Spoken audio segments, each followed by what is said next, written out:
gudoomiyaha gobolka Sanaag iyo mas'uuliyiinta wasaaradda horumarinta caafimaadka gobolka ayaa kulan warbaahineed ay ku qabteen xarunta maamulka gobolka halkaasi fariin wacyigelin oo la xidhiidha cudurka safmareenka COVID-19 halkaasi uga diray bulshada gobolka taasoo ay ku booriyeen in taxadir dheeraada la sameeyo si aanu xanuunku inoogu faafin maadaama oo kiisas xanuunkaasa bulshada gobolka laga helay waa siday hadalka u dhigeen waxaana ugu horeyn halkaasi ka hadlay gudoomiyaha gobolka Sanaag injineer Axmed Cismaan Xasan oo arintaasi faahfaahsan uga hadlay dadweynaha gobolka Sanaag waxaan leeyahay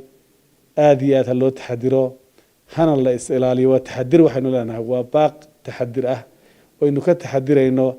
bahalka la sheegayo ee deegaanada inagu xeeran oo dhan aad looga tilmaamayo maxaan ku dhahday inuu aad uga taxadirno kaysas way jiraan inaga lafteena gobolkeena ee laga helay way jiraan waxaan saleenahay war taxadir dheeraad ah la galo ee ka guddiga maxaan ku dhahdaa heer qaran waxaanu leenahay ee COVID-19 de koonihii gobolkan ee dalkan ku noolaaye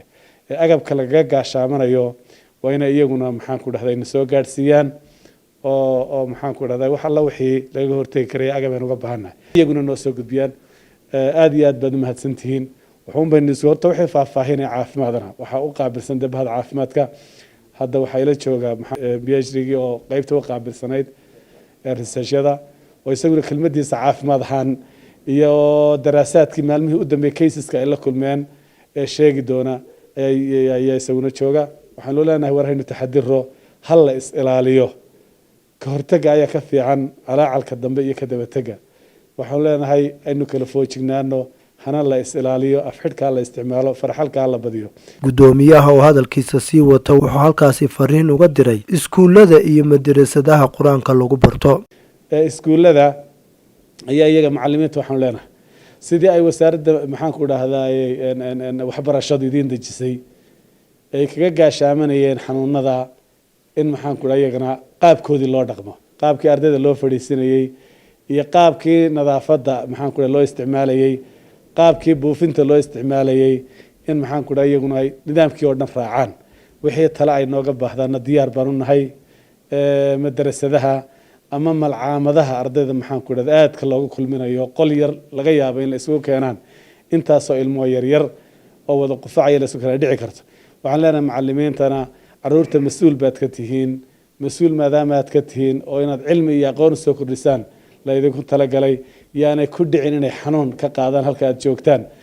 idinkuna waxaad ku dadaashaan nadaafadda caruurta la idin keenayo iyo maxaan ku dhahay space maxaan ku dhahay sida aad u yara kala fogeyn lahaydeen qol yar oo 5x5 ah ha iskugu keenin 40 arday ama 30 arday ama 20 arday waa in caruurtu space ay kala helaan oo aad xilliyada u kala bedeshaan xilliyada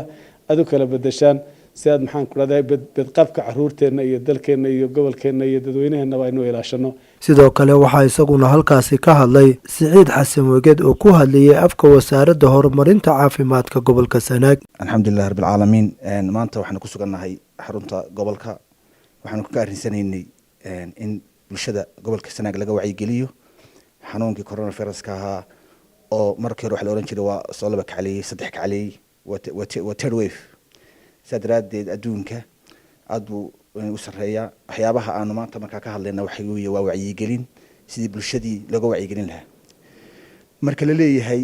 mawjado xanuunkana soconaya waxa sida mawjada dadkiiba xanuunkii qayb tahay xanuunside kuwii kale way gudbinayaan marka si aan xanuunkaasi u faafin waa in dadka la xakameeyo oo si lagu xakameynaya waa in nadaafadda faraxalkii goobihii lagu ururayay masaajida meelahan basaska iyo transportationka shaxda oo hadda soo badatay isku urursan yihiin dadka waaweyn waliba oo dadka xanuunkan ku dhacaw dadka waaweyn ayaa shaxdi ciyaaraya dadna shaxdi ay iyo meelihii entertainment-ka ka kala qaybinayaan sidaa daraadeed waxaan bulshada faraynaa inay farxashaan mar walba oo ay meel taabtaan inay farxashaan af xidhkuna waa talabaad in afka la xidho oo waayo naqaskii qofka positive-ka ahaa wuxuu u gudbinayaa kii kale in afka la xidho waa lagu badbaadaya waxa kale oo la samaynayaa salaanta waa diiniyan lama diidan assalaamu calaykum waraxmatullahi wabarakaatu laakiin gacan qaadka in la yareeyo ama aan la samaynba gacan qaadka oo qofka halkaa laga salaamo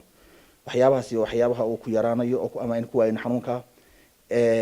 madrasadaha macallimiintu waa inay qorshe guddidana way isu iman doontaa insha allah heer qaran iyo heer gobol iyo heer wasaaradda caafimadeedba waa in aynu u samaysanaa si aynu carruurteena u kala fogeyn lahayn. carruurtu waa qaadan hada jeer iyaga wax ma yeelaan laakiin si dadka waa gudbinayaan sidaa daraadeed carruurta masaafooyin loo sameeyo ay wax ku bartaan.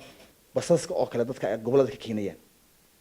waa in aynu dadka transportationka lasoo qaadayo waa inay basasku dadka kala durkiyaan oo afxidhkii iyo farxalkii iyo wixiiba ay soo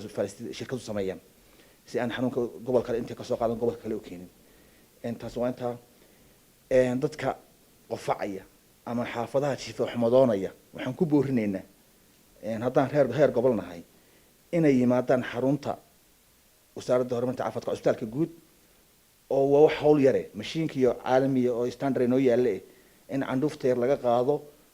dalqada laga mariyo iswaabka yar 7 saacadood ka maqnaado ama 12 saacadood deedna lagu ogaado qof caagan in qof xanuunka yahay iyo qof kale yahay lagu ogaado saa dadka aad u shaqayn taasina waa wacyigelin aan farayno. waa Cabdirasaaq Xaaji Axmed, warbaahinta qaranka Soomaaliland.